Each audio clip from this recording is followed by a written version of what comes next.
our favorite twin OBGYNs from right here in Chicago, and they're back to play a little fact or fiction with us. So let's give it up for Dr. J and Dr. I. You guys literally are everybody's favorite. We get audience members all the time say, we love those doctors. I had somebody pull me over at the gas station recently. He said, are you one of those twin doctors? I said, yes, I am. He said, you're my favorite. But then I said, how many twin doctors do you really know? Yeah. And he didn't think of it, so. Okay, well, here we go. It's time to play our game. Ryan's in the audience. And here we go, number 1. Deodorants are for underarms only. I think that is fiction. I agree. I'm gonna say it's fact. No. See, now, that is fiction. That is fiction. Now, people want to say fact because they don't want us to know that they know better, because they know better because maybe they're using them. So this is the reality. So basically, we have these sweat glands called apocrine sweat glands. And oddly enough, they're only under the arms, in the pubic area, and around the belly button. Yeah, amen, that's right. And basically, these sweat glands produce this fatty, thick sweat that the bacteria on our skin love, and when they break the sweat down, they create what we call body odor. And so you basically get body odor from under your arms, your private area, and your belly button. Antibacterial deodorants basically kill those bacteria. So yeah, deodorant is for more than just under your arms. Now, some people, what they will do, because they don't want to use the deodorant, they figure they'll just shave the hair because that's where the sweat is stored. You still need the deodorant. That's why.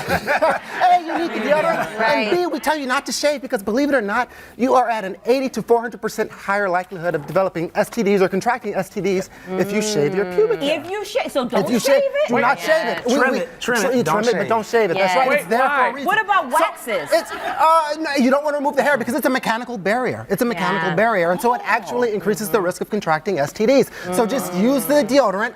And trim. And trim. There you go. All right, G. Trim, everybody. Okay. That's right. Wine can treat depression, and with this, I will say yes. Fact. I'm gonna go with. I'm just gonna be contrarian. I know what the real answer is. I know what you're gonna say. And you know what? I'm gonna G say is fiction. right. G's always right. It is a fact. It's a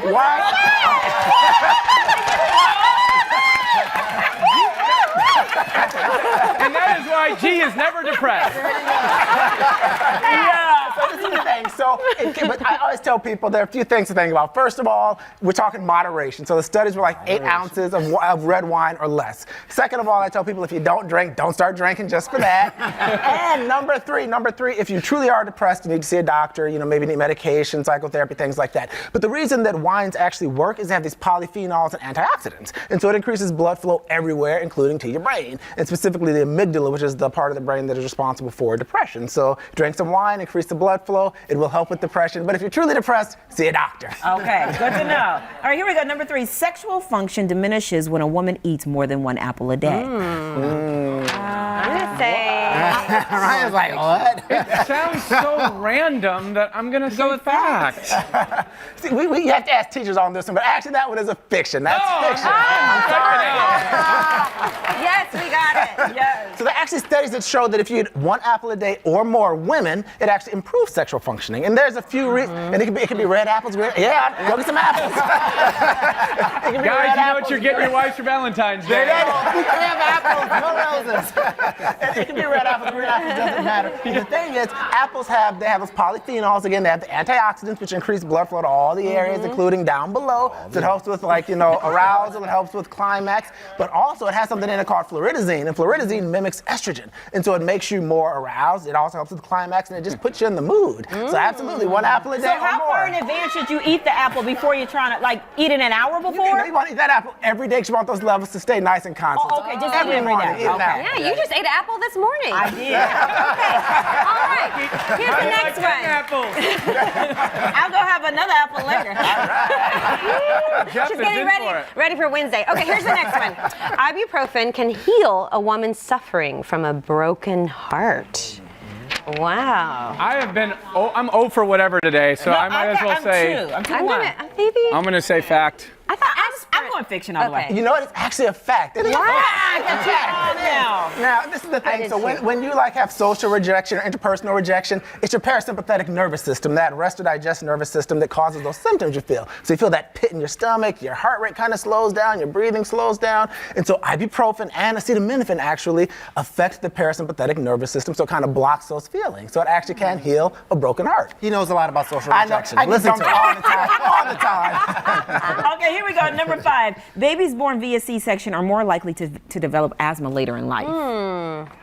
I have no idea about this. going I'm just with gonna No say. clue. I'm going to go fiction. Yeah, no I know idea. What are you saying, audience? No idea. That's actually fact. Fiction? That's actually fact. I am yes, so yes, wrong yes, today. yes. What is it? So yeah, it's fact. It's fact. When you're born by C-section, you're more likely to develop asthma. Yes. And so what ends up happening when babies are born vaginally, they come in contact with all of these bacteria in the vagina that are actually health promoting and immune boosting. When they're born by C-section, they don't. And so they're not only at a higher risk for asthma, leukemia, diabetes, obesity. Yeah. And so Are C-section babies also? Do they have more round heads? They do. They have perfect little cute heads. Yes, yes. But then they become asthmatic later in life. So what people are doing now, actually, they call it vaginal seeding. Women are putting tampons in the vagina before C-section. An hour or two after delivery, they're taking the tampon and wiping it on the baby and putting it in the baby's mouth. Yes, yes, yes, yes, yes, yes, yes. But what it does is, yes, it colonizes the baby with these. Yes, it colonizes them with these healthy bacteria. Yes, they put it in the mouth, around the nose. It's true. Yes. Doc, I think I would have dropped out of medical school right then. No. Yeah. Oh my God! No, It's you all gotta call science, Ryan. It's DCFS. science. That's what for childcare. I don't know. All right, here's the last one. Suffering from the flu decreases your risk of dying from a heart attack. I've gotten so many. I'm going to finally switch to a fact. That is false. Just put yours away. No, I said it's fair. Put it away. No, so this is what happens, actually. So Idris can tell you, he had the flu a couple of weeks ago. He was in the ER twice over the last 72 hours. He sounded like that medical alert commercial. He said, oh my God, I'm having chest pain. But honestly, he thought he was going to die. And having the flu does, yes, and it increases your risk of heart attack 6-fold over the 7 days after you have the flu. And the reason is inflammation. So when you have inflammation, it's very general. It's not specific just to the area where the infection is. It's body-wide.